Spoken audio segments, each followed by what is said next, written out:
बारिश लगातार हो रही थी। गांव के बीचों बीच एक छोटी सी दुकानदार की जगह थी, जहां गांव के 3 पुराने मित्र रामलाल, माधव और कैलाश गहरी सोच में डूबे हुए बैठे थे। आमतौर पर ये तीनों मिलकर हंसी मजाक करते, गांव के किस्से सुनाते, लेकिन आज इनकी आंखों में चिंता की रेखाएं थीं। रामलाल, माधव, तुम दोनों आज इतने चुप क्यों हो? गांव में कुछ गड़बड़ तो नहीं? कैलाश भाई, गांव में अब बहुत बड़ा संकट आ गया है। हमने गांव के लिए अस्पताल तो बनवा दिया, लेकिन उसके लिए ज़रूरी बिस्तर और दवाएं खरीदने के पैसे अब नहीं बचे।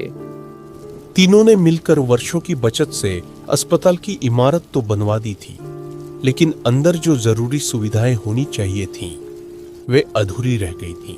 मेरे पास कुछ पैसे थे, लेकिन मेरी बेटी की शादी में वो सारे खर्च हो गए। अब तो यही डर है कि जो अस्पताल बना भी है वो कहीं ऐसे ही खाली न रह जाए। तीनों के चेहरे पर निराशा थी। फिर कैलाश ने कुछ सोचते हुए कहा, इच्छापुर गांव में मेरी पुश्तैनी जमीन है। कई लोग उस जमीन को खरीदना चाहते थे। अगर हम उसे बेच दें तो शायद अस्पताल के लिए जरूरी चीजें खरीदी जा सकती है। आप अपनी पुश्तैनी ज़मीन बेच देंगे? हाँ, वैसे भी अब मुझे वहाँ कोई ज़रूरत नहीं है। मेरा रिटायरमेंट पास है।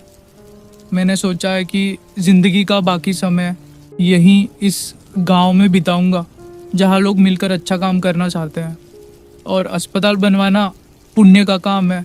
रामलाल और माधव ने एक दूसरे की ओर देखा और फिर दोनों ने एक साथ कैलाश के इस निर्णय को सराहा। आप जैसे लोग ही इस गांव की असली ताकत हैं। अगली सुबह बारिश की फुहारों के बीच तीनों मित्र कैलाश, रामलाल और माधव इच्छापुर के लिए रवाना हुए। ट्रेन में बैठे बैठे वो आपस में बातें कर रहे थे। याद है रामलाल, हम बचपन में इसी लाइन से स्कूल जाते थे।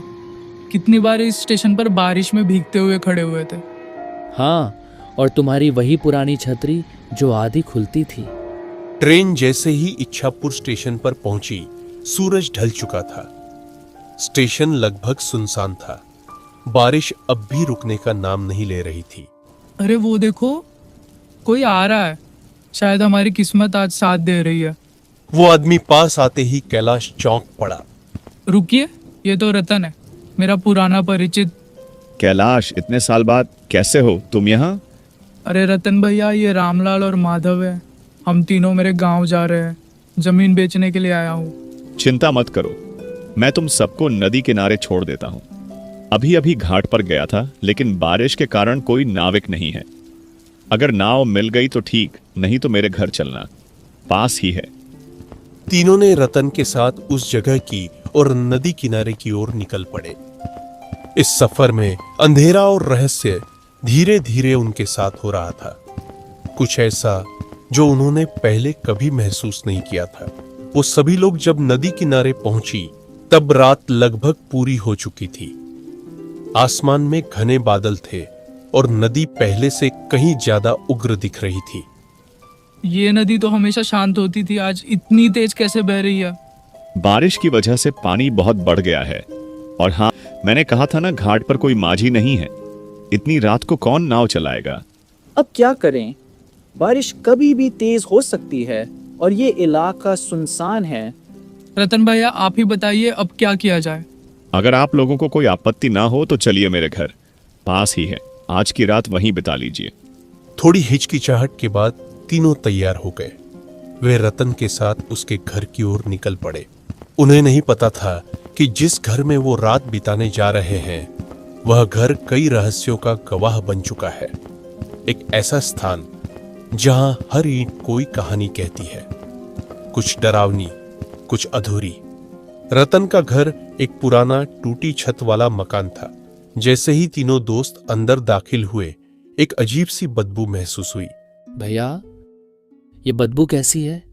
और ये फर्श भी गीला गीला क्यों लग रहा है? असल में ये घर तो ज्यादातर बंद ही रहता है। मैं तो गाड़ी चलाकर बाहर ही रहता हूँ।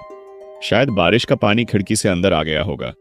खैर, कोई बात नहीं, छत तो सही है, रात गुजर जाएगी। भैया, खाना वगैरह कुछ मिलेगा क्या? माफ कीजिए, कुछ नहीं बना पाया, लेकिन आप चिंता ना करें। अगर चाहें तो आप लोग इस कमरे में आराम कर लें। बाहर चला जाता हूं।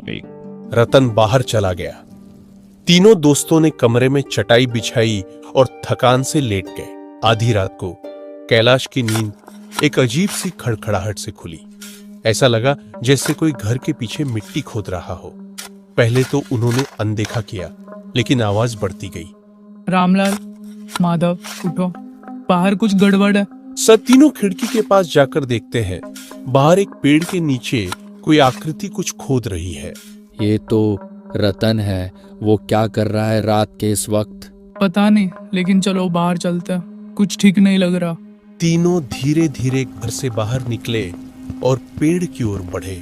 तीनों दोस्त पेड़ के पीछे छुपकर देख रहे थे। सामने रतन कुछ खोद रहा था। बारिश की बूंदें अब भी रुक रुक कर गिर रही थीं, लेकिन उस आदमी के हाथों में थकावट नहीं थी, बस एक सनक सी थी। ये तो सच में रतन है, पर ये रात को यहाँ अकेले क्या खोद रहा है? कहीं कोई लाश तो नहीं दबा रहा? चुप रहो, पहले पास चल कर देखो तो सही। तीनों धीरे धीरे पास पहुंचते हैं, लेकिन अचानक रतन पलटकर उन्हें देख लेता है। अरे तुम लोग यहाँ क्या कर रहे हो?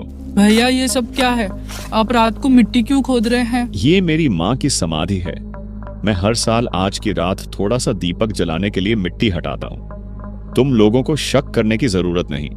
तीनों थोड़े शांत तो हो गए, लेकिन एक अनकही बेचैनी अब भी उनके साथ थी। रात के तीसरे पहर तीनों दोस्त फिर से कमरे में लेटे थे।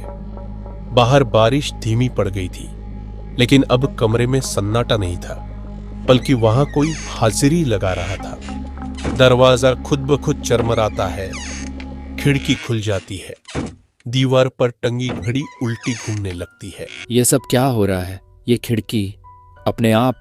और ये घड़ी उल्टी कैसे चल रही है? तभी दीवार पर एक पुराना कैलेंडर उड़कर गिरता है और उसमें से एक पुरानी फोटो निकलती है। अस्पताल की इमारत और उसके आगे सफेद कोट में खड़े 4 लोग। एक चेहरा रतन जैसा ही। ये तो रतन जैसा दिख रहा है, पर ये फोटो कितनी पुरानी है? उनके हाथ जो लगा वो केवल फोटो नहीं थी, वो था एक अधूरा इतिहास, एक अधूरी कहानी जो फिर से दोहराई जाने वाली थी। अगली सुबह रतन उन्हें नदी पार ले जाने को राजी हो गया। नाव चलाते हुए वो चुप था, उसका चेहरा थका हुआ पर आंखों में कुछ छुपा हुआ। नदी पार करके तीनों जब गांव पहुंचे, वहां सब कुछ वीरान लग रहा था। पुराने घर, सूने रास्ते और दूर से दिखती एक इमारत अस्पताल। ये अस्पताल, ये तो कुछ ज्यादा ही पुराना लग रहा है। पर हमने इसे तो कुछ साल पहले ही बनवाया था। तीनों जब अस्पताल के दरवाजे के पास पहुंचे तो वो अपने आप खुल गया। इसका मतलब कोई तो अंदर है। अस्पताल के एक कमरे में कुछ पुरानी फाइलें रखी थीं। उनमें से एक फाइल पर लिखा था, दुर्घटना 1987 डॉक्टर रघुवीर केस। डॉक्टर रघुवीर, ये कौन थे? यहाँ लिखा है, अस्पताल में चल रहे अवैध ऑपरेशन का भंडाफोड़ हुआ, डॉक्टर लापता, मामला बंद। तो क्या रघुवीर डॉक्टर और रतन? तभी दीवार पर बनी एक पेंटिंग गिरती है और उसके पीछे एक छोटा सा लोहे का लॉकर दिखता है।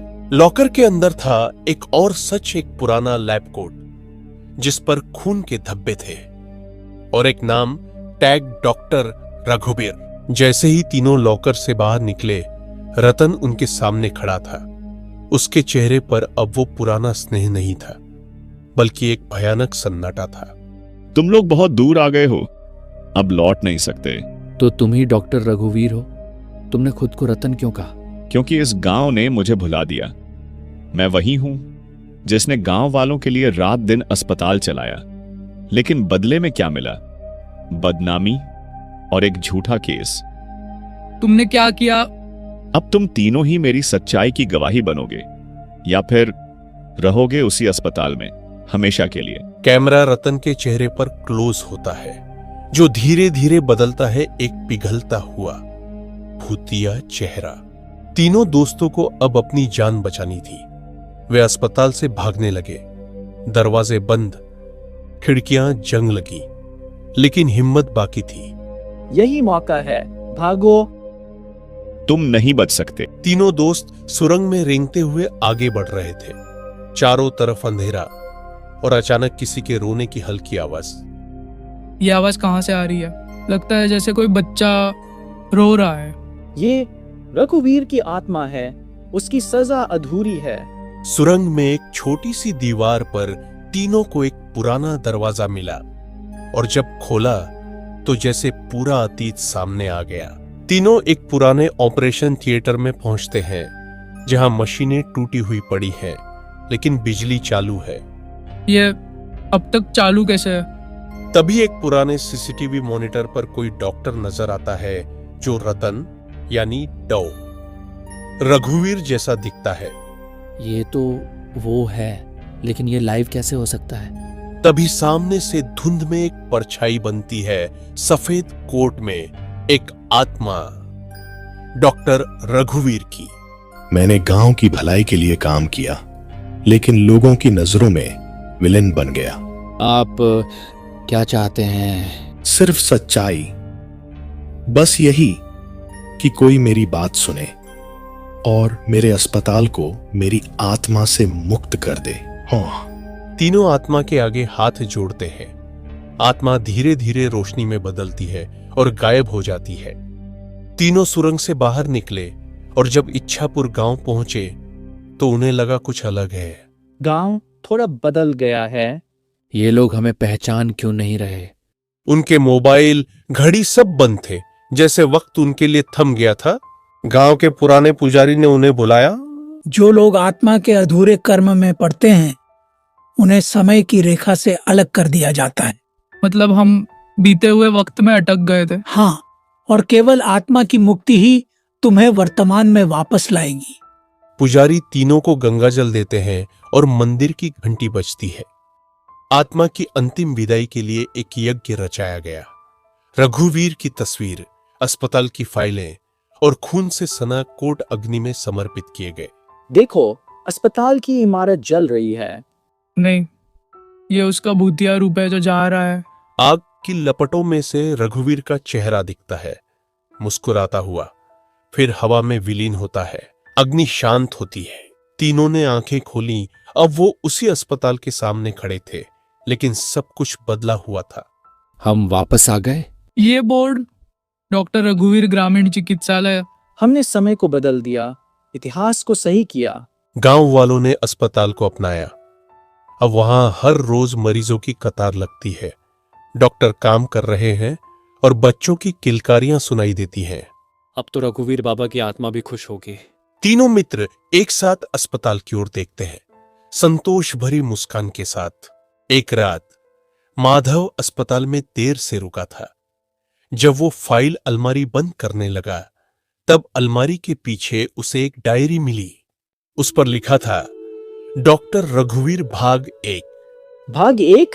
तो क्या रघुवीर अकेले था या फिर कोई और भी था जो अंधेरे में काम कर रहा था? कहानी पूरी नहीं होती। कभी कभी भूत सिर्फ भूत नहीं होते, वो इतिहास होते हैं जो सही सुने जाने का इंतजार कर रहे होते हैं। हमने एक आत्मा को मुक्त किया, पर कई कहानियां अब भी उस अस्पताल की दीवारों में बंद है। Like, share and subscribe for more horror stories. क्या आप जानना चाहेंगे कि डायरी में क्या लिखा था?